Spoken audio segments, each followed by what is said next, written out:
1 minute নীরবতা পালনের জন্য অনুরোধ করছি। ধন্যবাদ। আমি সচিব মহাশয়কে অনুরোধ করছি এই সভার শোক বার্তা প্রয়াত বিধায়কের পরিবারের কাছে পৌঁছে দেওয়ার জন্য। ইয়েস ম্যাডাম, সবার এই নির্দেশ পালিত হবে। সভার কার্যবিধি অনুযায়ী এরপর প্রশ্নোত্তর পর্বের সূচনা হবে। প্রশ্নোত্তর পর্বে আমার কাছে 4টি তারকাযুক্ত প্রশ্ন জমা পড়েছে। পর্বের শুরুতেই 1 নং প্রশ্ন উত্থাপন করবেন বিরোধী দলের সদস্য গোপাল দাস মহাশয়। মাননীয় অধ্যক্ষ, আমাদের রাজ্যে চাষিদের অভাবের তাড়নায় কম দামে ফসল বিক্রি করতে বাধ্য হওয়ার ঘটনাটি দীর্ঘদিনের সমস্যা। খোরেদের অত্যাচারে চাষিরা ফসলের ন্যায্য মূল্য থেকে বঞ্চিত হচ্ছেন। এছাড়া এবছর মরশুমে স্বাভাবিক সময়ে বর্ষা না আসায় বহু চাষি মাঠে ধান রোয়াতে পারেনি। খালে বিলে জল না থাকায় মাঠের পাট মাঠেই নষ্ট হচ্ছে। উপরন্ত মরার ওপর খানার ঘা হিসাবে অসময়ে বন্যা পরিস্থিতি ভাঙনে কৃষক সমাজ জর্জরিত। এই পরিপ্রেক্ষিতে মাননীয় কৃষিমন্ত্রীর কাছে আমার প্রশ্ন, রাজ্যের চাষিদের আর্থিকভাবে সুরক্ষিত রাখতে এবং দ্রব্যমূল্য বৃদ্ধি মোকাবেলায় সরকারের চিন্তাভাবনায় বা কি? ধন্যবাদ। মাননীয় কৃষিমন্ত্রী, আপনি উত্তর দেবেন। ধন্যবাদ ম্যাডাম। মাননীয় বিধায়কের প্রশ্নের উত্তরে জানাই যে খরা হলেও রাজ্য সরকারের নানান উদ্যোগে তা ভয়াবহ রূপ ধারণ করেনি। ফলে যারা ধান উৎপন্ন করবেন তাদের জন্য আমাদের সরকার ধানের সহায়ক মূল্য কুইন্টাল প্রতি 1550 টাকা থেকে 1 লাফে 90 টাকা বাড়িয়ে কুইন্টাল প্রতি 1640 টাকা করেছে। এছাড়াও যারা সরাসরি আমাদের কাছে ধান নিয়ে আসবে তাদের জন্য কুইন্টাল প্রতি 20 টাকা করে উৎসাহ ভাতাও দেওয়া হবে। আর প্রসঙ্গত বলি, 2010-11 সালে রাজ্যের চাষিদের বার্ষিক গড় আয় ছিল মাত্র 91,000 টাকা।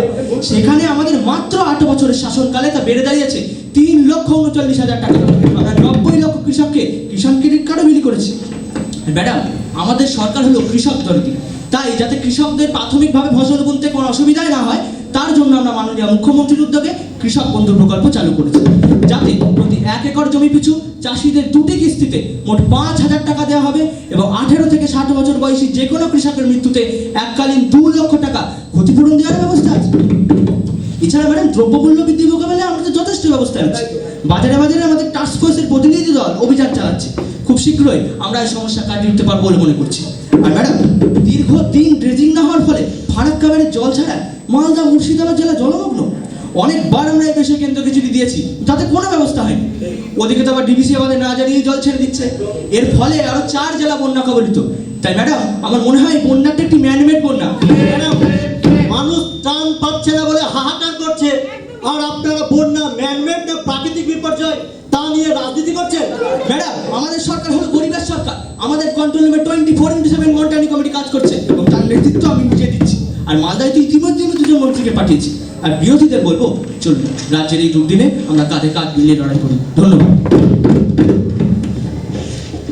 পরবর্তী প্রশ্ন উত্থাপন করবেন বিরোধী দলনেতা মাননীয় শুভঙ্কর সিংহ রায় মহাশয়। ধন্যবাদ ম্যাডাম। বর্তমানে পশ্চিমবঙ্গে ইংরাজি ভাষায় পড়াশোনার প্রতি অতিরিক্ত ঝোঁকের ফলে সরকার পোষিত স্কুলের ছাত্র সংখ্যা একদম তলানিতে ঠেকেছে। অন্যদিকে আবার দেখা যাচ্ছে বেসরকারি ইংরাজি মাধ্যমের স্কুলগুলি শিক্ষাদানের নামে কার্যত ব্যবসা খুলে বসেছে। স্কুলের ব্যাগ, জুতো, ইউনিফর্ম, এমনকি ম্যাডাম বইয়ের মলাটটা পর্যন্ত অসহায় বাবা মাকে কিনতে বাধ্য করা হচ্ছে। আমাদের মাননীয় শিক্ষামন্ত্রী হয়তো সরকার পোষিত স্কুলে বিনামূল্যে বই খাতা অথবা সাইকেল বিলি করে অত্যন্তই খুশি, কিন্তু ম্যাডাম বাস্তব চিত্রটা এখন দাঁড়িয়েছে শহরাঞ্চলের পাশাপাশি এখন গ্রামাঞ্চলেও এই সমস্ত বেসরকারি ইংরাজি মাধ্যমের স্কুলগুলিতে মেধাবী ছাত্রের ভিড়টা বাড়ছে। এই পরিস্থিতিতে মাননীয় শিক্ষামন্ত্রীর কাছে আমার প্রশ্ন, যে বেসরকারি স্কুলের মুনাফা বৃদ্ধির এসব প্রবণতা রুখতে সরকার নীরব কেন? এই বিষয়ে তো একটা সুসংহত শিক্ষা নীতি তৈরি করা প্রয়োজন। সে বিষয়ে উনি কি ভাবছেন? আর তাছাড়া রাজ্যে কর্মীর অভাবে লাইব্রেরিগুলোর অবস্থা খুব করুন, সেই ব্যাপারে বা তাদের কি মতামত? ধন্যবাদ ম্যাম। মাননীয় শিক্ষামন্ত্রী, আপনি উত্তর দেবেন। ম্যাডাম, শুভঙ্কর বাবুর প্রশ্নকে তো খানিকটা ইতিহাসের আইডল বলে মনে হচ্ছে। ওনারা জোর করে প্রাথমিক থেকে ইংরেজি তুলে দিয়েছিলেন, ফলে সাধারণ মধ্যবিত্ত মানুষ সন্তানদের উচ্চশিক্ষার তাগিদে বাধ্য হয়ে বেসরকারি ইংরেজি মাধ্যম স্কুলকে বেছে নিচ্ছে। আর এখন ওনাদের সেই সমস্ত স্কুলের উপরই গাত্র দেওয়া হচ্ছে। ওসব মন ভোলানো কথা না বলে মূল প্রসঙ্গে আসে। প্রসঙ্গে এড়িয়ে গেলে এর অর্থ হয় শিক্ষা নিয়ে ব্যবসা আপনার দপ্তরে মদতেই ঘটছে।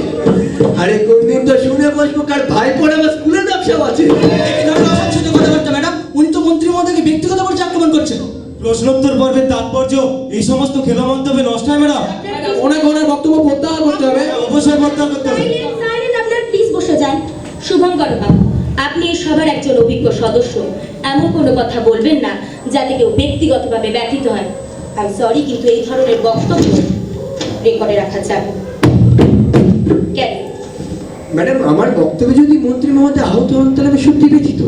কিন্তু শিক্ষা দপ্তরের কার্যকলাপে মাঝে মধ্যে মনে হয় যেন বেসরকারি স্কুলগুলির কোনো অস্তিত্বই নেই, তাই তাদের কার্যকলাপ নিয়েও তারা একটু উদাসীন। আমি এই ব্যাপারটাই মন্ত্রী মহোদয়ের কাছে একটু স্পষ্টভাবে জানতে চাইছি। ধন্যবাদ। আপনি বসুন, আপনি বলুন। ম্যাডাম, আমাদের শিক্ষানীতিতে গুণগত মান ও পরিকাঠামো দুই বিষয়ের উপরই গুরুত্ব আরোপ করা হয়েছে। বেসরকারি স্কুলের রমনামা ঠেকাতে আমরা সরকারি এবং সরকার পোষিত স্কুলে শীঘ্রই ইংরেজি মাধ্যমের পঠন পাঠন শুরু করব। এছাড়া যে সমস্ত স্কুল মালিকরা নামমাত্র মূল্যে জমি পেয়ে স্কুল করছে তাদের সামাজিক দায়বদ্ধতার কথা আমি মনে করেছি। পঠন পাঠন ছাড়া অন্যান্য খাতে বাবা মাদের জিনিসপত্র কিনতে বাধ্য করলে বা অন্যায্যভাবে ডোনেশন নিলে আমরা তাদের লাইসেন্স রিনিউ করব না। অন্তত আমাদের রাজ্যে শিক্ষা নামে ব্যবসার মনোভাব সকলকে ত্যাগ করতেই হবে। আশা করি সরকার এই মনোভাব সম্পর্কে সমস্ত স্কুল কর্তৃপক্ষ সচেতন হবে ও ছাত্র দলটি পদক্ষেপ নেবে। আর গ্রন্থাগারী নিয়োগের জন্য আমরা ইতিমধ্যেই মিটিং করেছি, আমরা শীঘ্রই বিজ্ঞপ্তি প্রকাশ করব নিয়োগের জন্য। ধন্যবাদ ম্যাডাম। পরবর্তী প্রশ্ন 3 উত্থাপন করবেন বিরোধী সদস্যা সহেলি দাস মহাশয়া। মাননীয় অধ্যক্ষা, অনুমোদিত প্রশ্ন নম্বর 3। বর্তমানে পশ্চিমবঙ্গের একটি জ্বলন্ত সমস্যা হলো আবাসন ক্ষেত্রে প্রমোটার ব্যাচের দুষ্টচক্র। সাধারণ মানুষ তাদের মাথার উপরে পাকা ছাদ সুনিশ্চিত করতে গিয়ে অন্যায্যভাবে হুমকি এবং হয়রানির সম্মুখীন হচ্ছে। প্রমোটার চক্র প্রশাসনের প্রত্যক্ষ মদতে সাধারণ মধ্যবিত্তকে নানাভাবে প্রতারণা করে চলেছে। এছাড়া পরিবেশগত ভারসাম্যের তোয়াক্কা না করে সর্বত্র জলাভূমি বুঝে অবৈধভাবে ফ্ল্যাট তৈরি হচ্ছে রমরমিয়ে এবং সেগুলি ঘুরপথে বৈধ তকমাও পেয়ে যাচ্ছে। এমন পরিস্থিতিতে মাননীয় আবাসন মন্ত্রীর কাছে আমি জানতে চাই, আবাসন ক্ষেত্রে মধ্যবিত্ত ক্রেতাদের সুরাহার জন্য সরকার কি পরিকল্পনা গ্রহণ করেছে? ধন্যবাদ। মাননীয় আবাসন মন্ত্রী। মাননীয় অধ্যক্ষা, প্রমোটিং আবাসন ক্ষেত্রে সমস্যা শুধুমাত্র এই সরকারের আমলে সৃষ্ট ঘটনা নয়, কেন্দ্রীয় আইনে হবে এক্ষেত্রে রাজ্য সরকারের কিছু ব্যবস্থা নিতে সমস্যা দেখা যাচ্ছিল। তবে সম্প্রতি পরিস্থিতির পরিবর্তন হয়েছে। কেন্দ্রের সৃষ্টি করা রিয়েল এস্টেট রেগুলেশন অ্যাক্ট গত জানুয়ারি মাসে চালু হলেও তার সুফল তেমন ভাবে না মেলায় আমরা হাউসিং ইন্ডাস্ট্রিয়াল রেগুলেশন অ্যাক্ট বা হিরা চালু করেছি। এ বিষয়ে আলাদা দপ্তর তৈরি হয়েছে, নতুন সফটওয়্যার তৈরি কাজও আমরা শুরু করেছি। এক্ষেত্রে ক্রেতাদের বুকিং এর 70% টাকা প্রমোটাররা আলাদা এসপি অ্যাকাউন্টে রাখতে বাধ্য থাকবেন। প্রজেক্টগুলি হিরা আইনের আওতায় আসার ফলে ক্রেতারাও সুরক্ষিত থাকবে বলে আমার ধারণা। ধন্যবাদ ম্যাডাম। Supplementary madam. বলুন। মাননীয় অধ্যক্ষা, আমি আবাসন মন্ত্রীর কাছে জানতে চাই, সিন্ডিকেটের জুলুমবাজির বিরুদ্ধে সরকারি নীরবতা খুবই রহস্যজনক। নির্মাণ সামগ্রী সরবরাহের নামে সিন্ডিকেট চক্রগুলি দলের ছত্রছায়ায় জুলুমবাজি চালাচ্ছে, আর আপনারা চোখে তুলি পরে বসে আছে। এই পরিপ্রেক্ষিতে আমি মাননীয় মন্ত্রীর কাছে জানতে চাই, জুলুমবাজির বিরুদ্ধে সরকার কি ব্যবস্থা নিয়েছে? আর তাছাড়া তো বাংলা আবাস যোজনা, কাটমানি, এখানে পা দিয়ে দিলাম, এ নিয়ে বিষয়টা আলোচনা করতে গেলে তো কিছু করতে কে ওটা বেরিয়ে আসবে? সবার শৃঙ্খলা বজায় রাখুন। ম্যাডাম, উনি অসংসদীয় শব্দ ব্যবহার করে সবার মূল্যবান সময় নষ্ট করছেন। সবার স্বাভাবিক কার্যবৃদ্ধিতে ব্যাঘাত ঘটানো কিন্তু কাম্য নয়। আপনারা বসে যান। আপনার আরো কিছু বলার থাকলে আপনি বলতে পারেন। ধন্যবাদ অধ্যক্ষ মহোদয়। আশা করি মাননীয় বিধায়ক মানবেন যে ইট, বালি, স্টোন চিপ সরবের কাছে পশ্চিমবঙ্গের অনেক সংখ্যক তরুণ যুক্ত। এক অর্থে এটি একটি মানবিক সমস্যাও বটে। বিকল্প জীবিকার অভাবে তারা এখানে যুক্ত হয়। সে আপনি যে কোনো নামে তাদের সংগঠনকে বর্ণনা করুন না কেন। ম্যাডাম, জীবিকায় টান পড়বে বলে অন্যায়কে প্রশ্রয় দিতে হবে? আবার কেমন কথা? স্টার কোশ্চেনে কোনো রকম ইস্যু অ্যাড করবেন না। আপনি বসে যান। আপনি বলুন। বিক্ষিপ্তভাবে কোথাও জুলুমবাজি করলে সেটা তো আইন শৃঙ্খলা সমস্যা। তার জন্য পুলিশ আছে, প্রশাসন আছে। কোনো অভিযোগ এলে সরকার তার তৎক্ষণাৎ নিষ্পত্তি করার জন্য বদ্ধপরিকর। পরবর্তী তারকা চিহ্নিত প্রশ্ন নম্বর 4 উত্থাপন করবেন বিরোধী সদস্যা মাননীয়া শ্রেয়া দত্ত মহাশয়া। মাননীয় অধ্যক্ষা, আমাদের রাজ্যের বড় শিল্প প্রায় বিলুপ্তির পথে। আমরা রাজ্যে বড় শিল্প করতে চাইলেও তা নানান বাধা সম্ভব হয়নি। কিন্তু এ রাজ্যে শিল্প বৃদ্ধির যে হার দেখানো হচ্ছে তা নিয়ে ছোট এবং মাঝারি শিল্পের দৌলতে। অথচ ম্যাডাম, ছোট শিল্পগুলি আস্তে আস্তে বন্ধ হয়ে যাচ্ছে। সরকার উৎপাদন শিল্পের গুরুত্ব বুঝতেই চাইছেন না। এদিকে এই শিল্পের অন্যতম কাণ্ডারি হওয়ার সম্ভাবনা এই রাজ্যেরই আছে। ক্রমশ বেকারত্বের সমস্যা বৃদ্ধি পাচ্ছে, কাজ পাচ্ছেন না যুবকরা। আর সরকার জনগণের দেওয়া ট্যাক্সের থেকে কোটি কোটি টাকা ব্যয় করে শিল্প সম্মেলন করছেন, বিদেশ সফর করছেন, আর তারপর শিল্পপতিরা আসছেন আর উৎসব পালন করে চলে যাচ্ছেন। রাজ্যবাসী কোনো সুরাহা পাচ্ছেন বলে তো আমার মনে হয় না। অতএব আমি এই পরিপ্রেক্ষিতে মাননীয় অর্থমন্ত্রীর কাছে জানতে চাই, কোনো বড় শিল্পের প্রস্তাব পেয়েছেন কি সরকার? সরকার কতগুলি এবং মৌচুক্তি স্বাক্ষর করেছেন? ছোট এবং মাঝারি শিল্পে আমাদের রাজ্যের ভবিষ্যৎই বাকি। আর বেকারত্ব মোকাবিলার জন্য কি কোনো পদক্ষেপ নিয়েছেন সরকার? ধন্যবাদ ম্যাডাম। মাননীয় অর্থমন্ত্রী, আপনি আপনার বক্তব্য পেশ করুন। ধন্যবাদ মাননীয় অধ্যক্ষ। মাননীয় বিধায়কের প্রশ্নের উত্তরে জানাই, আমরা সবসময় রাজ্যকে শিল্পের উন্নয়ন করার জন্য বদ্ধপরিকর। এর জন্যই আমরা শিল্প সম্মেলন করেছি। আমাদের মুখ্যমন্ত্রী বিদেশ সফরও করেছেন।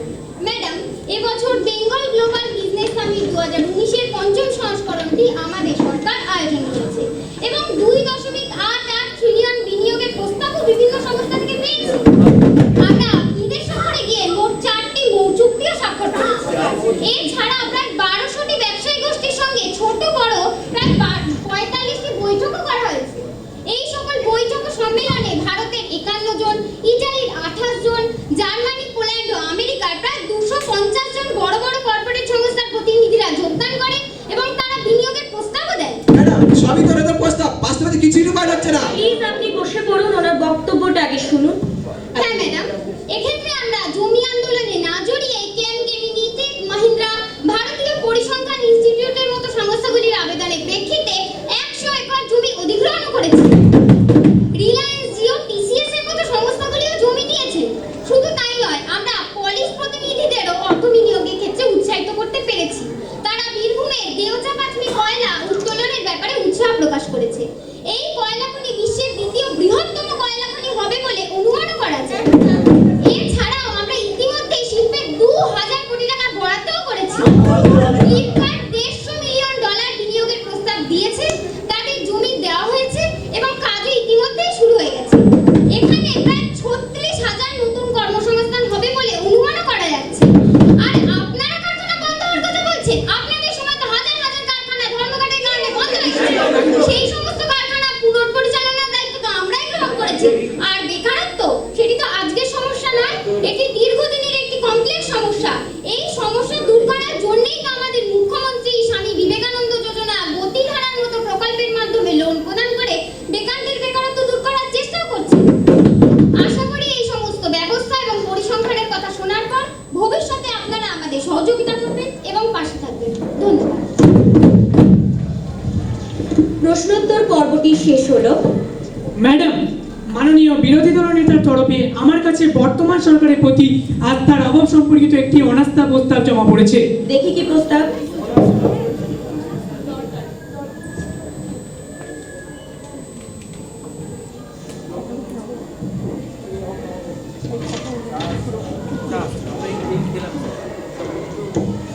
এখন সবার সামনে প্রশ্ন হলো, মাননীয় বিরোধী দলনেতার অনাস্থা প্রস্তাবটি সভায় উত্থাপনের অনুমতি পাবে কিনা? যারা প্রস্তাব উত্থাপনের পক্ষে তারা হাত তুলুন।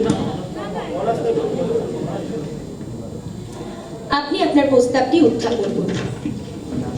ধন্যবাদ ম্যাডাম। আমি বর্তমানে পশ্চিমবঙ্গের আইন শৃঙ্খলাজনিত পরিস্থিতির অবনতি সম্পর্কে বর্তমান সরকারের প্রতি তীব্র অনাস্থা প্রকাশ করছি। এই সরকারের আমলে হাসছে বাংলা, এগিয়ে বাংলা, এই বিজ্ঞাপনগুলি সর্বত্র লক্ষ্য করা যাচ্ছে। কিন্তু আদতে হাসছে বাংলার উদাহরণটি কোথায় গিয়ে দাঁড়িয়েছে জানেন? বিরোধী রাজনৈতিক দলের আদিবাসী কর্মকর্তাদের খুন করা। আর এগিয়ে বাংলার উদাহরণটি গিয়ে দাঁড়িয়েছে বিরোধী রাজনৈতিক দলের বিভিন্ন কর্মসূচিতে প্রতিনিয়ত গুন্ডা পাঠিয়ে হামলা করা। এখানে ওনারা থেমে থাকেননি। মৃতদেহ নিয়ে রাজনীতি করা পুলিশকে নিজের স্বার্থে ব্যবহার করা হয়ে দাঁড়িয়েছে আমাদের বর্তমান সরকারের মন্ত্রীদের নিত্য নতুন ফ্যাশন। আমার তো মনে হচ্ছে ম্যাডাম পুলিশ সম্পূর্ণরূপে দলদাসে পরিণত হয়েছে। ম্যাডাম, উনি উস্কানিমূলক ও অসংচিত শব্দ ব্যবহার করে সবাইকে বিভ্রান্ত করার চেষ্টা করছেন। ওনাকে শেষ লাইনটি অবশ্যই প্রত্যাহার করতে হবে। প্লিজ বসে যান, প্লিজ আপনারা বসে যান। মাননীয় বিরোধী দলনেতার শেষ লাইনটি রেকর্ডে রাখা যাবে না। ক্যারি। ম্যাডাম, রাজ্যের অসহিষ্ণুতা এতটাই বেড়েছে যে মানুষ রাজনৈতিক দলের স্লোগানে পর্যন্ত ভয় পাচ্ছে। স্লোগান দিলে সরাসরি হুমকির মুখোমুখি পড়তে হচ্ছে, তো কাউকে ম্যাডাম জেলের ভাত পর্যন্ত খেতে হচ্ছে। ম্যাডাম, রাজ্যে শান্তিপূর্ণ আন্দোলনরত পার্শ্ব শিক্ষকদের উপর শুধুমাত্র প্রশাসনকে কাজে লাগিয়ে নির্মমভাবে অত্যাচার করা হয়েছে। খুব দুঃখের সঙ্গে জানাচ্ছি ম্যাডাম, রাজ্যের সাংবিধানিক প্রধানের নিরাপত্তা দিতেও আমাদের এই রাজ্য প্রশাসন সম্পূর্ণ রূপে ব্যর্থ, যা এই রাজ্যের ইতিহাসে একটি নজিরবিহীন ঘটনা। অতএব আমি দাবি জানাচ্ছি, আইন শৃঙ্খলা ব্যর্থতা সম্পূর্ণ দায় মাথায় নিয়ে বর্তমান সরকারের সকল মন্ত্রীদের সমবেতভাবে পদত্যাগ করা উচিত। ম্যাডাম, সরকার তো কারো ব্যক্তিগত মতামতে ক্ষমতায় আসেনি। আর তাছাড়া একটার পর একটা নির্বাচনের ফলাফলের মাধ্যমে তো জনগণ বুঝিয়ে দিচ্ছে যে সরকার গঠনের যোগ্যতা আসলে কাদের আছে। আর কোন তথ্যের ভিত্তিতে আপনি সব অবাস্তব দাবি জানাচ্ছেন? প্লিজ ওনার বক্তব্যটা শেষ করতে দিন। আপনারা বসে যান। ছাড়া কোনো কথা বলি নেই। দেখুন এনসিআরবি রিপোর্ট, এই রিপোর্টে বলছে বিগত 3 বছরে আমাদের রাজ্য সরকার কেন্দ্রকে কোনো এফআইআর পাঠায়নি। নারী পাচারে পশ্চিমবঙ্গ, শিশু পাচারে অ্যাসিড হামলা। আরে আপনারা কি ইনফরমেশন চেপে রাখার মাস্টার, তাও এই হাল। ম্যাডাম, কেন্দ্রের সৃষ্টি করা একটা বিলের প্রতিবাদী রাজ্যে যে ভয়ঙ্কর ধ্বংসলীলা চললো তা আমাদের সবার কল্পনার বাইরে। ট্রেনে আগুন লাগানো হচ্ছে, পাথর ছোড়া হচ্ছে, থানায় আগুন লাগছে, মুড়ি মুরগির মতো বোম পড়ছে, বাইরের রাজ্য থেকে জঙ্গিরা এই রাজ্যে নিরাপদে আশ্রয় পাচ্ছে। বাজি কারখানার নাম করে পুলিশের নাকের ডগায় বোমের কারখানা গজিয়ে উঠছে, আর আমাদের পুলিশ ম্যাডাম ফুটবল নিয়ে উৎসব করছে। অতএব ম্যাডাম, আমি বর্তমান সরকারের প্রতি ঘোরতর আস্থার আবার প্রকাশ করছি এবং এই সরকারের সকল সদস্যকে সমবেত পদত্যাগের দাবি জানাচ্ছি।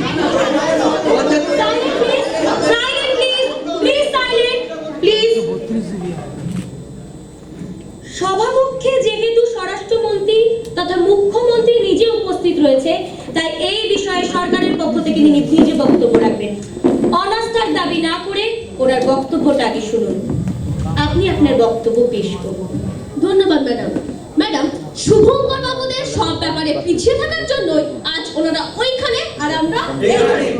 বর্তমানে এনসিআরবির রিপোর্ট বলছে শুভঙ্কর বাবুদের স্বাধীন প্রদেশ সবচেয়ে বেশি অপরাধ প্রবণ। ওনাদের মডেল রাজ্য গুজরাট অপরাধ প্রবণতায় তো দ্বিতীয় স্থানে। ম্যাডাম, গোটা দেশ যেখানে অপরাধ প্রবণতায় এক মরুভূমিতে পরিণত হয়েছে, সেখানে আমাদের রাজ্য পশ্চিমবঙ্গ এক মরুদ্যানের ন্যায়। কিন্তু ম্যাডাম, বিরোধী নেত্রী থাকাকালীন যখন আমার উপরে লাঠিচার্জ করা হলো, আমাকে খুনের চক্রান্ত করা হলো, তখন কোথায় ছিল ওনাদের এই সমস্ত নীতিবাক্য? আর ম্যাডাম, শুভঙ্কর বাবুদের মুখে আইন শৃঙ্খলা নিয়ে হালকাটানের বক্তব্য মানায় না। কিন্তু ম্যাডাম, কিছু ধর্মীয় বিভেদকারীদের বারবারন্তে রাজ্যের শান্তি শৃঙ্খলায় ব্যাঘাত ঘটছে, কিন্তু আমরা আমাদের রাজ্যের শান্তি শৃঙ্খলা কিছুতেই নষ্ট হতে দেব না। আর রাজ্যের নিরাপত্তা নিতে কারো যদি অসুবিধা হয়, রাজ্য প্রশাসনের ব্যান রিপোর্ট ছাড়া সেখানে আমরা কি করতে পারি? আর নিজেরা ইচ্ছে করে মিছিলে অশান্তি ছড়িয়ে রাজ্যের আইন শৃঙ্খলাকে কালিমালিপ্ত করার যে ঘৃণ্য চক্রান্ত চলছিল, তার আমি তীব্র নিন্দা করছি। আর পারিবারিক বিবাদ, সম্পত্তি বিবাদে কেউ যদি খুন হন, তাতে অযথা রাজনৈতিক যোগাযোগ টেনে নেওয়াটা কি খুব বাঞ্ছনীয়? আর ম্যাডাম, এ রাজ্যের মানুষ যে কতটা নিরাপদে আছে তা ওনারা কিভাবে বুঝবে? একটু অন্য রাজ্যের দিকে তাকান। অন্য রাজ্যের মানুষের ফ্রিজ খুলে মাংস পেলে মেরে ফেলা হচ্ছে, কোথাও তো আবার ম্যাডাম বড়দিনের অনুষ্ঠানে বাধাও দেওয়া হচ্ছে। এতটাই অসহিষ্ণুতা যে সিনেমা, খাবার দাবার, প্রেস ফ্রিডম সবই চক্রান্ত।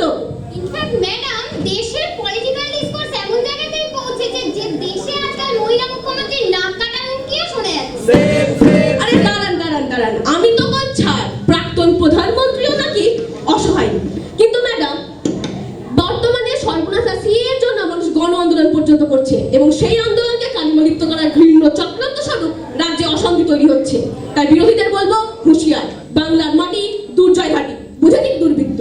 ধন্যবাদ ম্যাডাম। এখন সবার সামনে প্রশ্ন হলো, অনাস্থা প্রস্তাবটি সবাই গৃহীত হবে কিনা?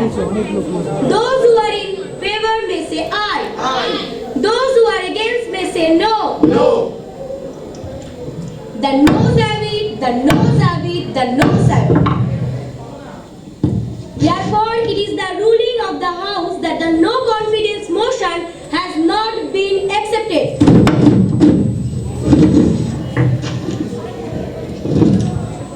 সবার কার্যতালিকা অনুযায়ী এখন দৃষ্টি আকর্ষণী প্রস্তাব রয়েছে। আমাদের কাছে এই ধরনের 5টি প্রস্তাব জমা পড়েছে, কিন্তু সময়ের অভাবে আমরা দুটির ওপর আলোচনা করব। আমি প্রথমেই মাননীয়া রিমা রায়কে সময়ের কথা মাথায় রেখে ওনার প্রস্তাবটি পেশ করার জন্য আহ্বান করছি। ধন্যবাদ ম্যাডাম। আমি বর্তমান সমাজের মধ্যে ইন্টারনেট ও সোশ্যাল মিডিয়ার নিয়ন্ত্রণহীন বাড়বাড়ন্তের সম্পর্কে এই সভার সকল সদস্যের তথা রাজ্যবাসীর দৃষ্টি আকর্ষণ করতে চাই। ম্যাডাম, কম্পিউটার, স্মার্টফোন বা ইন্টারনেটের সুফল সম্পর্কে আমার নতুন করে বলার কিছু নেই, কিন্তু এর অন্ধকার দিকটা সম্পর্কেও আমাদের সকলেরই সচেতন হওয়া উচিত। এই ইস্যুর সাথে ব্যক্তি স্বাধীনতার অধিকার, গোপনীয়তার অধিকারও জড়িত। বর্তমানে প্রযুক্তি নির্ভর জীবন শৈশব তথা কৈশোরকে হ্রাস করছে। বাবা মায়ের উদাসীন মনোভাব হয়তো তাদের ঠেলে দিচ্ছে ভার্চুয়াল দুনিয়ার একাকিত্বের দিকে। PUBG, TikTok, blue whale, Momo ইত্যাদি অনলাইন অ্যাপ্লিকেশন এতটাই প্রভাব ফেলছে যে মানুষকে মৃত্যুর মুখে পর্যন্ত ঠেলে দিচ্ছে এবং এটিকে অনেকে অনায়াসেই গ্রহণ করছে। অন্যদিকে সোশ্যাল মিডিয়াতে অপরিণত মানসিকতার প্রভাবে ব্যাপক হিংসা পর্যন্ত ছড়িয়ে পড়ছে। সাইবার বুলিং, অনলাইন ট্রোলিং হয়ে দাঁড়িয়েছে শিশু কিশোরদের ফেভারিট পাস টাইম। সন্ত্রাসবাদ বা মাদকের চোরাচালানে জড়িয়ে পড়া হাতছানিও খুব সহজেই পৌঁছে যাচ্ছে অপরিণত মনে কিশোরদের কাছে। এটা শুধুমাত্র পুলিশের দায়িত্ব ভেবে চুপ করে থাকলে চলবে না। সমগ্র সমাজ ব্যবস্থায় শিক্ষা প্রতিষ্ঠান, ধর্ম প্রতিষ্ঠান, মিডিয়া, পারিবারিক কাঠামোর সদস্যরা সকলে মিলে এর মোকাবিলা করতে হবে। ধন্যবাদ। এরপর আমি মাননীয়া শ্রেয়া দত্ত মহাশয়কে অনুরোধ করছি ওনার প্রস্তাবটি পেশ করার জন্য। স্পিকার ম্যাডাম, বিগত কয়েকদিনে বেশ কিছু ঘটনা সামনে এসেছে যা সারা দেশকে নাড়িয়ে দিয়েছে। একটার রেশ কাটতে না কাটতেই আরেকটা, কিন্তু কেন এমন অবস্থা? দেশ জুড়ে ধর্ষণের ঘটনা দিন দিন বাড়ছে, সে কথা না হয় বাদই দিলাম। খোদ পশ্চিমবঙ্গের বুকে মালদা জেলায় ঘটে গেছে এমনই একটি ভয়ানক ঘটনা এবং উল্লেখযোগ্যভাবেই আমাদের রাজ্য সরকার এই বিষয়ে নীরব। অবশ্য যারা ধর্ষণকে ইলেকশনে পলিটিক্যাল ওয়েপন হিসেবে ব্যবহার করতে পারে তাদের থেকে আমরা এর বেশি কি বা আশা করতে পারি? ম্যাডাম, রাজ্যে ধর্ষণ যখন ডাল ভাত, প্রশাসনই বা কি করছে? আর এর সমাধানই বা কি? নাকি আমাদের রাজ্যে চালু হওয়া নতুন নিয়ম অনুযায়ী সাধারণ মানুষকে তাদের দাবি জানাতে রাস্তায় এসে বসতে হবে? তাই ম্যাডাম, আমি এই ঘৃণ্য অপরাধের তীব্র নিন্দা করছি এবং দোষীদের কঠোর থেকে কঠোরতম শাস্তির দাবি জানাচ্ছি এবং এই সংক্রান্ত মামলাগুলির দ্রুত নিষ্পত্তি চেয়ে রাজ্য সরকারের দৃষ্টি আকর্ষণ করছি। ধন্যবাদ। আপনার বিষয়টি মাথায় রাখা হলো, কিন্তু এই মুহূর্তে সময়ের অভাবে আমরা পরবর্তী অধিবেশনে এই নিয়ে আলোচনা করব। এখন উল্লেখ পর্ব। মাননীয় পরিষদীয় মন্ত্রী সরকারের কিছু সাফল্য সম্পর্কে এই উল্লেখ পর্বে আলোচনার অনুরোধ করেছিলেন। সময় কম, আপনি সংক্ষেপে বলুন। ধন্যবাদ ম্যাডাম। আমাদের কন্যাশ্রী এখন বিশ্বশ্রী। আপনারা পূর্বেই জেনেছেন যে এই রাজ্য সরকারের কন্যাশ্রী প্রকল্প রাষ্ট্রপুঞ্জের তরফে পাবলিক সার্ভিস অ্যাওয়ার্ড পেয়ে বিশ্ব সেরা হিসেবে স্বীকৃতি পেয়েছে এবং আমাদের দেশের মুখ উজ্জ্বল করেছে। তবে ম্যাডাম, আমাদের সরকার এই পুরস্কার প্রাপ্তিতে থেমে থাকেনি। আমরা ছাত্রীদের সার্বিক উন্নয়নে সর্বদা অঙ্গীকারবদ্ধ। তাই আগে যে সমস্ত পরিবারের বার্ষিক আয় 1.5 লক্ষ টাকা ছিল, সেই সমস্ত পরিবারের কন্যা সন্তানরা এই প্রকল্পের আওতায় আসতো, কিন্তু এখন তা উঠে গিয়ে রাজ্যের প্রতিটা ছাত্রী এই প্রকল্পের আওতায় আসছে। ম্যাডাম, ইতিমধ্যেই আমাদের মুখ্যমন্ত্রী নদিয়া জেলার কৃষ্ণনগর শহরে কন্যাশ্রী বিশ্ববিদ্যালয়ের শিলান্যাসের কাজ সম্পন্ন করেছেন। আমাদের ম্যাডাম আশ্বাস দিয়েছেন রাজ্যের প্রতিটা জেলায় কন্যাশ্রী কলেজ তৈরি করার। এরপর আসা যাক আমাদের মুখ্যমন্ত্রীর স্বপ্নের রূপশ্রী প্রকল্প, যা মহিলাদের ভার লাঘবে ও প্রকৃত ক্ষমতায়নে সহায়ক হবে। ম্যাডাম, এই সমস্ত প্রকল্পগুলির পরিকল্পনা রূপায়ণ আমাদের মুখ্যমন্ত্রীর মস্তিষ্কপ্রসূত। আমি এই সভার মাধ্যমে মাননীয় মুখ্যমন্ত্রীকে হার্দিক অভিনন্দন জানাচ্ছি। ধন্যবাদ। সরকারের এই সাফল্যে যেভাবে রাজ্য তথা দেশের মুখ উজ্জ্বল হয়েছে তাতে আমরা সকলেই আনন্দিত। এই অবসরে আমি মাননীয় গোপাল দাস মহাশয়কে কিছু বলার জন্য অনুরোধ করছি। মাননীয় অধ্যক্ষা, রাজ্যের এই পুরস্কার প্রাপ্তিতে সরকারের যে কিছুটা অভিনন্দন প্রাপ্য সে বিষয়ে কোনো সন্দেহ নেই। যদিও এ কথা ঠিক যে এই ধরনের প্রকল্প ভারতবর্ষের অন্যান্য রাজ্যেও চালু আছে। তবু তারা পরিশ্রম করেছেন এবং বিশ্বের দরবারে পৌঁছেছেন, এর জন্য অভিনন্দন জানাই। তবে মাননীয় অধ্যক্ষা, এই প্রকল্পের প্রকৃত উদ্দেশ্য আর সমাজ ব্যবস্থার বাস্তব চিত্র দুটির মধ্যে ফারাকটা কিন্তু বেশ উদ্বেগজনক। নারী পাচার, নারী নির্যাতন আমাদের রাজ্যে ক্রমবর্ধমান। ম্যাডাম, ভালো কাজের স্বীকৃতি যখন সারা বিশ্ব দিচ্ছে, সেখানে এই ধরনের সমালোচনার সুর শোভা পায় না। আজ রাজ্যের গৌরবের দিন, আমাদের সকলেরই রাজ্যের এই সুনাম বৃদ্ধির সূত্রে গর্ববোধ করা উচিত। হ্যাঁ ম্যাডাম, আমি শুধু মনে করিয়ে দিতে চাই, মহিলাদের প্রকৃত ক্ষমতায়নের পথে আরো অনেকগুলি বাধা বিপত্তি রয়েছে। আশা করি সরকার সেদিকেও মনোযোগী হবেন। ধন্যবাদ। আমাদের আজকের অধিবেশনের নন গভর্নমেন্ট বিজনেস শেষ। Mister secretary, please prepare the necessary papers for government business. Yes madam. কিন্তু ম্যাডাম, জনস্বার্থের ইস্যুতে মাননীয় বিরোধী দলনেতার তরফে রুল নম্বর 193 অনুযায়ী শর্ট নোটিশে স্বাস্থ্য নিয়ে আলোচনার প্রস্তাব জমা পড়েছে। দেখি কি প্রস্তাব। ম্যাডাম, আমাদের রাজ্যে স্বাস্থ্য ক্ষেত্রে যে ভয়াবহ পরিস্থিতি তৈরি হয়েছে তার বিষয় নিয়ে আমরা আগের অধিবেশনে একটি মূলতি প্রস্তাব আনতে চেয়েছিলাম, কিন্তু আপনি অনুমতি দেননি, তাই এই শর্ট নোটিশ মোশনটি জমা দিয়েছি। কিন্তু ডেঙ্গু নিয়ে তো আদালতে আগে থেকেই মামলা চলছে। সাবজুডিস ইস্যুতে আপনি বারবার অ্যাডজার্নমেন্ট আনবেন কি করে? না, ওটা তো আপনার খানিকটা রুলিং এর কারণে। আমরা একবার জনগণের স্বার্থে এই বিষয়ে একটা সুস্পষ্ট আলোচনা সুযোগ চাইছি। আর তাছাড়া নিয়ম মেনে তো ওই নোটিশে দুজন বিধায়কের স্বাক্ষরও রয়েছে। হ্যাঁ ম্যাডাম, হাউসের রুল অফ বিশ্লেষণ 319 নম্বর ধারায় কিন্তু এ নিয়ে আলোচনা সম্ভব। Exactly. গত অধিবেশনে তো সরকার স্বাস্থ্য নিয়ে বেশ কিছু খতিয়ান দিয়েছে, তাহলে বিরোধীরা কি দোষ করলো? ঠিক আছে, আপনি বলুন। ম্যাডাম, আমরা অত্যন্ত ভাগ্যবান যে আজকে আমরা সবাই সুস্থ শরীরে বিধানসভায় উপস্থিত। একটা মশারি নিয়ে আসলে বোধহয় একটু সুরক্ষিত বোধ করতাম। পরে ভাবলাম মশার কামড়ে মারা গেলে তো সরকার বলবে অজানা জ্বরে মৃত্যু হয়েছে। 21st সেঞ্চুরিতে দাঁড়িয়ে এটি আমাদের মেডিকেল সায়েন্স এবং ডাক্তারদের অপমান যে তারা জ্বরটির নাম জেনেও বলছে জ্বরটি অজানা। নানা রকমের রোগ পশ্চিমবঙ্গে মহামারীর আকার ধারণ করেছে। ডেঙ্গুর অবস্থা সামাল দিতে সরকার নাজেহাল। বিগত 2 বছরে চিকেন পক্সে মৃত রোগীর সংখ্যা গোটা দেশের মধ্যেই আমাদের ওয়েস্ট বেঙ্গলে গিয়ে দাঁড়িয়েছে প্রায় অর্ধেকেরও বেশি। সামগ্রিক স্বাস্থ্য পরিস্থিতির কথা বিবেচনা করে আমি এই কথা বলতে বাধ্য হচ্ছি ম্যাডাম, আমাদের মাননীয় মুখ্যমন্ত্রী স্বাস্থ্য দপ্তরের চাপ আর সামলাতে পারছেন। অতএব তার রুচি এই দায়িত্ব অন্য কাউকে ছেড়ে দেওয়া। কি বলছেন? রাজ্যের স্বাস্থ্য পরিস্থিতি যে মাননীয় মুখ্যমন্ত্রীর নেতৃত্বে কতটা উন্নত হয়েছে তা তো কত বিধানসভা ভোটের ফলাফলই স্পষ্ট। এখন সামনে বিধানসভার ভোট বলে আবার ঘুম ভাঙলো। আপনাদের তো বক্তব্যে দাবি রাখিনি, মাননীয় মন্ত্রী এখানে উপস্থিত পূর্ণ উদ্দেশ্যে সব বলেছি।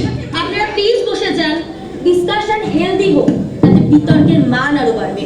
আপনি বলুন। এখানে রাখলে হবে, বাকিটা শুনুন।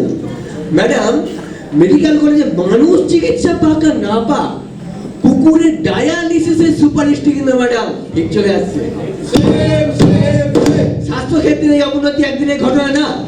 এই তো কদিন আগে জুনিয়র ডাক্তার নির্ভয়ের কারণে স্বাস্থ্য দপ্তরের যে নিয়ন্ত্রণহীনতা আমরা ভালোভাবে বুঝতে পেরেছি। এক গাদা পরিকল্পনাহীন ভাবে হাসপাতাল খুলে দিয়েছে, যেখানে ডাক্তার, টেকনিশিয়ান, নার্স পরিষেবা কিচ্ছু নেই। যে সমস্ত ডাক্তাররা ছিলেন তারাও রোগীর চাপে ইস্তফাতে বেরিয়ে গেলেন। আর যারা আছেন স্বাস্থ্য দপ্তর আবার তাদের উপর চাপ দিয়ে বলছে ডেঙ্গু লিখবেন না, ডেঙ্গিও লিখবেন না। ম্যাডাম, সরকার এই আক্রান্ত রোগীর সংখ্যা চেপে যাচ্ছে কার স্বার্থে? আরে এটা তো মানুষের সচেতনতার অভাবের জন্য ছড়াচ্ছে, ফলে আপনারই দাবি যৌক্তিকতা কোথায় সেটা আমার বোধগম্য হচ্ছে। রোগীর প্রকৃত সংখ্যা প্রকাশ করতে এত ভয় কিসের? সঠিক তথ্য সামনে আসলে সরকার পড়ে যাবে নাকি? মশাদের তো আর ভোট হয় না madam. Please serious matter serious ভাবে নিন। আপনি বসে পড়ুন। আপনি বলুন।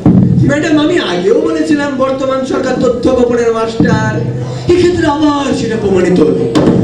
আরে মশাই, জ্বর যদি অজানাই হয় তাহলে তো স্যাম্পেলগুলো নাইসেটকে সেন্ড করা উচিত, কিন্তু ম্যাডাম তা ইচ্ছাকৃত হবে আর করা হয়নি। অতএব আমি দাবি জানাচ্ছি, আমাদের মাননীয় মুখ্যমন্ত্রী স্বাস্থ্য দপ্তরের চাপ আর সামলাতে পারছেন না, নিজ দায়িত্ব থেকে সর্বত্র বিরত থাকার চেষ্টা করছে। অতএব তার উচিত ইমিডিয়েটলি পদত্যাগ করে বেরিয়ে যাওয়া।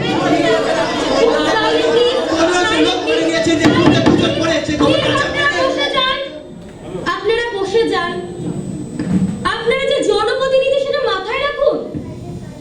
সরকারের পক্ষ থেকে মুখ্যমন্ত্রী রয়েছে, দরকার হলে তিনি বক্তব্য রাখবেন। যেহেতু স্বাস্থ্য দপ্তরের অতিরিক্ত দায়ভার মাননীয় মুখ্যমন্ত্রীর হাতে, তাই এই বিষয়ে তিনি বক্তব্য রাখবেন। আপনি আপনার বক্তব্য পেশ করুন। ধন্যবাদ ম্যাডাম। ম্যাডাম, শুভঙ্কর বাবু তো ঘটনাচক্রের ডাক্তার, কিন্তু ওনাদের সরকার স্বাস্থ্য দপ্তরকে কোমায় পাঠিয়ে দিয়েছিল। ম্যাডাম, স্বাস্থ্য পরিকাঠামোর উন্নতি ঘটাতে অন্তত 1 দশক লাগে, কিন্তু আমরা এই অর্থবর্ষে ডাক্তার, নার্স, টেকনিশিয়ান মিলিয়ে 12,000 পদে নিয়োগ করব। এমনকি ম্যাডাম, মেডিকেল কলেজে আধুনিক যন্ত্রপাতির উদ্দেশ্যে 1500 কোটি টাকা বরাদ্দ করা হয়েছে। আর আপনারা কাগজ দেখালে, এবার আমি দেখাই সেন্ট্রাল ব্যুরো অফ হেলথ ইন্টেলিজেন্সের রিপোর্ট।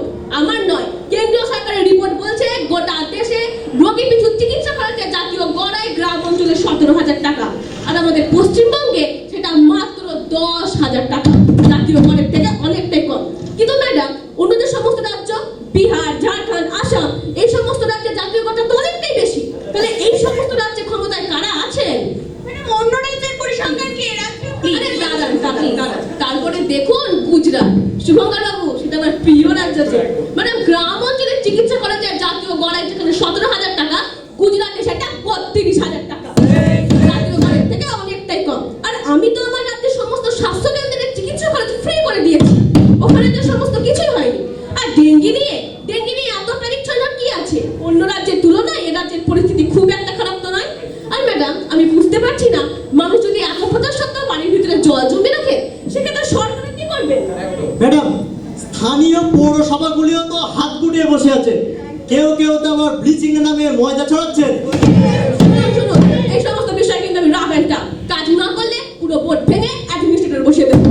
ম্যাডাম, আমি এই সভার মাধ্যমে রাজ্যবাসীকে অনুরোধ জানাচ্ছি, খোলা জায়গায় জল জমতে দেবেন না। অসুখ হলে সরকারি স্বাস্থ্য কেন্দ্রে আসুন। ম্যাডাম, এত প্রচার সত্ত্বেও মানুষ যদি ঘরের ভিতর জল জমে রাখে, সেক্ষেত্রে সরকার কি করবে? ধন্যবাদ ম্যাডাম। আচ্ছা, এই বিষয়ে সময় বরাদ্দ নেই। আজকের অধিবেশনে নন গভর্নমেন্ট বিজনেস শেষ। সবার কার্যবিধিতে বিভিন্ন বিষয় লিপিবদ্ধ করা রয়েছে। সেটি সূচনার জন্য আমি মাননীয় সচিব মহাশয়কে অনুরোধ করছি প্রয়োজনীয় কাগজ ও দলিল প্রস্তুত করার জন্য। Yes madam. এখন জিরো আওয়ার। ওকে, আপনি বলুন, কিন্তু সংক্ষেপে বলবেন। মাননীয় অধ্যক্ষা, বাংলার মানুষের মুখে মুখে ঘুরছে এখন একটি বিষয়, তা হলো এনআরসি। আমরা ইতিমধ্যে আসামের চরম প্রশাসনিক গাফিলতি ও অব্যবস্থার মতো এনআরসি হতে দেখেছি। এর ফলশ্রুতি হলো ম্যাডাম, হাজার হাজার মানুষের মৃত্যু মিছিল আর সরকারি অর্থের অপব্যয়। যেখানে কেন্দ্র সরকার তথাকথিত এনআরসির চাকরিতে বিদেশিদের থাকতে দেশের মানুষকেই আটকে ফেলছেন, সেই অবস্থায় তারা আবার দেশ জুড়ে এনআরসির হুমকি দিচ্ছেন। অত্যন্ত দুঃখের বিষয় ম্যাডাম, আতঙ্কে বাংলার মানুষ আত্মহত্যার পথ বেছে নিচ্ছেন। বাংলার মানুষের এই অবস্থা আমরা কিছুতেই হতে দেব না। তাই বিরোধীদের বলবো, আপনারা আসুন, আমরা একত্রিতভাবে লড়াই করি এনআরসির বিরুদ্ধে। ম্যাডাম, এই রাজ্যে কোনো মতে আমরা এনআরসি হতে দেব না। আর আমি এই সবার মাধ্যমে রাজ্যবাসীকে বলবো, আপনারা আতঙ্কিত হবেন না। ধন্যবাদ। ম্যাডাম, এ প্রসঙ্গে আমি কিছু বলতে চাই। সংক্ষেপে।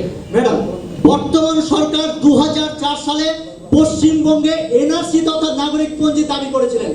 তৎকালীন লোকসভায় খসড়া পেশ করতে না দেওয়ায় কান্নায় ভেঙে পড়েছিলেন মাননীয়া। রেগে গিয়ে ডেপুটি স্পিকারের দিকে নথি ছুঁড়ে মেরেছিলেন। আর এখন মানছি না, মানবো না। ম্যাডাম, ওনারা এখন রাস্তায় নেমেছেন এনআরসির বিরুদ্ধে জনমত তৈরি করার জন্য। হয়তো একেই বলে পরিবর্তন। ম্যাডাম, ওনারা 80 দশকে আমাদের বিরুদ্ধে নো আইডেন্টিটি নো ভোট নিয়ে মুলতবি প্রস্তাব এনেছিলেন। তাহলে এখনই বা ওনাদের দ্বিমত কেন?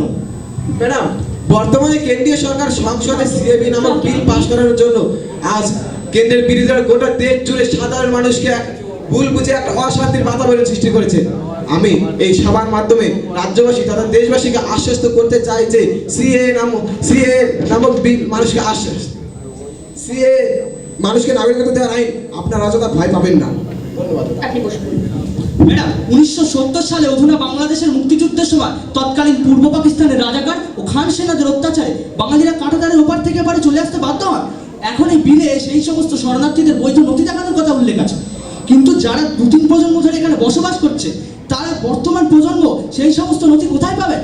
And madam, I want to take this opportunity. Everybody has spoken about the idea of India, and I will definitely quote Tagore, because our national anthem, that is a 5-stanza poem, but we use the first stanza as our national anthem. The rest of the 4 stanzas are equally empathic. In the second stanza, Tagore categorically says, অহরহ তব আহ্বান প্রচারিত শুনি তব উদার বাণী হিন্দু বৌদ্ধ শিখ জৈন পারসিক মুসলমান খ্রিস্টানি পূরব পশ্চিম আসে তব সিংহাসন পাশে প্রেম হার হয় তব গাথা ডাইট of India is under attack today ডাইট of Tagore is under attack today আমরা আমাদের মাটি আমাদের আত্মা কিছুতেই দ্বিখণ্ডিত হতে দেব না ধন্যবাদ এর সাথে সাথে কার্যসূচি অনুযায়ী গভর্নমেন্ট বিজনেস শুরু হচ্ছে। আজকের সভায় দুটি বিল পেশ করে মাননীয় শিক্ষামন্ত্রী ও মাননীয় পরিষদীয় মন্ত্রী পূর্বেই নোটিশ প্রদান করেছেন। আমি প্রথমেই মাননীয় শিক্ষামন্ত্রীকে অনুরোধ করছি ওনার বিলটি উত্থাপন করার জন্য। ম্যাডাম, আমরা জানি যে পশ্চিমবঙ্গের স্কুলগুলিতে শিক্ষক শিক্ষিকা নিয়োগের দায়িত্বে রয়েছে স্কুল সার্ভিস কমিশন। অনেক সময় শিক্ষা দপ্তরে নজরে এসেছে যে যথেষ্ট পরিমাণ শিক্ষক নিয়োগ করা সত্ত্বেও গ্রাম ও শহরাঞ্চলের স্কুলগুলিতে ছাত্র শিক্ষক অনুপাতে বিরাট ফারাক হয়ে যাচ্ছে। অথচ এনসিইআরটি ও কেন্দ্রীয় সরকারের নিয়ম অনুযায়ী স্কুলগুলিতে 1:40 রেশিওতে শিক্ষক রাখতে হবে। তাই রাজ্য সরকারের সিদ্ধান্ত নিয়েছেন যে যে সমস্ত স্কুল বা অঞ্চলে অতিরিক্ত শিক্ষক রয়েছে তাদের বদলি করে ছাত্র শিক্ষক অনুপাতে ভারসাম্য নিয়ে আনা। এর জন্য নিয়োগকারী সংস্থা স্ট্যাটিউটে কিছু পরিবর্তন আনা প্রয়োজন। তাই আমি the West Bengal school service commission rules amendment bill 2020 পেশের অনুমতি প্রার্থনা করছি। আপনাকে অনুমতি দেওয়া হলো। ধন্যবাদ ম্যাডাম। আমি the West Bengal school service commission rules amendment bill 2020 সদস্যদের বিবেচনার জন্য পেশ করলাম। এক্ষেত্রে সেকেন্ড রিডিং পর্যায়ে কোনো সংশোধনী আনার প্রস্তাব রয়েছে? হ্যাঁ ম্যাডাম। বলুন। ম্যাডাম, এই বিলের প্রকৃত উদ্দেশ্যে যা না কেন তার ফলে সরকারি ভোগান্তি বাড়বে। যারা ইতিমধ্যে চাকরিতে নিযুক্ত তাদের অ্যাপয়েন্টমেন্টের সময় বদলি কোনো শর্তই ছিল না। এখন হঠাৎ বদলির প্রস্তাব আনা আমাদের সার্ভিস কন্ডিশন বাড়ানোর চেষ্টা। এই বিষয়ে মামলা হলে সরকারি চুক্তি টিকবে কিনা তা নিয়ে সন্দেহ আছে। আমি মনে করি বিলটির সমস্ত আইনগত দিক খুঁটিয়ে বিশ্লেষণ করা উচিত। অতএব আমি এটিকে সিলেক্ট কমিটির কাছে পাঠানোর জন্য অনুরোধ করছি। মন্ত্রীর এই বিষয়ে কোনো বক্তব্য আছে? ম্যাডাম, সরকার জাতীয় শিক্ষা আইনের সাথে সামঞ্জস্য রাখতে চাই বলে এই বিলটি আমাদের আনতে হচ্ছে। তবুও বিরোধীরা যদি দাবি করে তবে এটা আমি সিলেক্ট কমিটির কাছে পাঠাতে রাজি আছি। কিন্তু অদূর ভবিষ্যতে বিলটি যদি পাস না হয় তাহলে জাতীয় শিক্ষা আইন লঙ্ঘনের পরিস্থিতি পর্যন্ত তৈরি হতে পারে। তাই আমি আশা করব সিলেক্ট কমিটি শীঘ্রই এই বিলের বিষয়ে সম্মতি জানাবে। ধন্যবাদ। আমি সচিব মহাশয়কে অনুরোধ করছি বিলটি যাতে সিলেক্ট কমিটির কাছে পাঠানো হয় বিবেচনার জন্য। ইয়েস ম্যাডাম, সবার এই নির্দেশ পালিত হবে। এরপর আমি মাননীয় পরিষদীয় মন্ত্রীকে অনুরোধ করছি ওনার বিলটি উত্থাপন করার জন্য। ম্যাডাম, বর্তমানকালে আমাদের রাজ্য তথা ভারতবর্ষে মারণ ব্যাধির মতো আকার ধারণ করেছে একটি বিষয়, তা হলো গণপিটুনি। বিভিন্ন কারণে গণপিটুনি ঘটনা ঘটছে, কখনো বা লাভ জিহাদ, কখনো ধর্মীয় কারণ, গরু পাচারের কারণে, ছেলে ধরা সন্দেহ অথবা চোরের সন্দেহ। ম্যাডাম, এই সমস্যা থেকে পরিত্রাণ পাওয়ার জন্য সুপ্রিম কোর্টের নির্দেশ দেওয়া সত্ত্বেও কেন্দ্র সরকার এখনো কোনো পদক্ষেপ গ্রহণ করেননি এই বিষয়টির উপর। কিন্তু আমাদের সরকার সচেতন হয়ে এই বিল পেশ করার অনুমোদন প্রার্থনা করছি। আপনাকে অনুমতি দেওয়া হলো। ধন্যবাদ। আমি the West Bengal prevention of lynching bill 2020 সদস্যদের বিবেচনার জন্য পেশ করলাম। ধন্যবাদ। মাননীয় সদস্য ও সদস্যা ইতিমধ্যেই the West Bengal prevention of lynching bill 2020 এর কপি পেয়েছেন। এই বিলে সেকেন্ড রিডিং পর্যায়ে কোনো সংশোধনী আনার প্রস্তাব রয়েছে? হ্যাঁ ম্যাডাম। বলুন। মাননীয় অধ্যক্ষা, এই বিলের প্রকৃত উদ্দেশ্য আমার কাছে অস্পষ্ট। বিলটিতে গণপিটুনির ঘটনায় সাক্ষী ও মৃতের পরিবারকে এককালীন টাকার পাশাপাশি চাকরি দেওয়ার বিষয়টির সুনিশ্চিত বিধান উল্লেখ রাখার আমি দাবি জানাচ্ছি। ধন্যবাদ। মাননীয় মন্ত্রীর এই বিষয়ে কোনো বক্তব্য আছে? ম্যাডাম, মাননীয় বিধায়কের আনা সংশোধনী প্রস্তাবে আপাত দৃষ্টিতে সরকারের কোনো আপত্তি নেই। এই সংশোধনী প্রস্তাব মেনে নিয়ে বিলটি যেভাবে সবাই স্থিরীকৃত হলো তা পাস করানো হোক। এখন এই সবার সামনে প্রশ্ন হলো the West Bengal prevention of lynching bill 2020 সবার সংশোধনী সমেত পাস হবে কিনা? Those who are in favor may say aye. Aye. Those who are against may say no. No. The ayes have it. The ayes have it. The ayes have it. অতএব আমি ঘোষণা করছি যে বিলটি সভাতে গৃহীত হয়েছে এবং ধ্বনি ভোটের মাধ্যমে বিলটি পাস করা হলো। পরবর্তী পদক্ষেপের জন্য আমি সচিব মহাশয়কে অনুরোধ করছি যাতে রাজ্যপালের কাছে বিলটি পাঠানো হয় তার সম্মতির জন্য। ইয়েস ম্যাডাম, সবার এই নির্দেশ পালিত হবে। আজকের কার্যবিধি অনুযায়ী গভর্নমেন্ট বিজনেস সমাপ্তির সাথে সাথে এই অধিবেশনের সমাপ্তি ঘটলো। আমি সবার সকল সদস্য ও সদস্যকে আন্তরিক ধন্যবাদ জানাচ্ছি সহযোগিতার জন্য। The house stand adjourn sine die.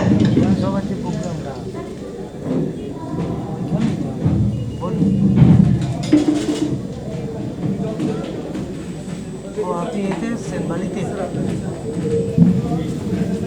ও হ্যাঁ বলুন।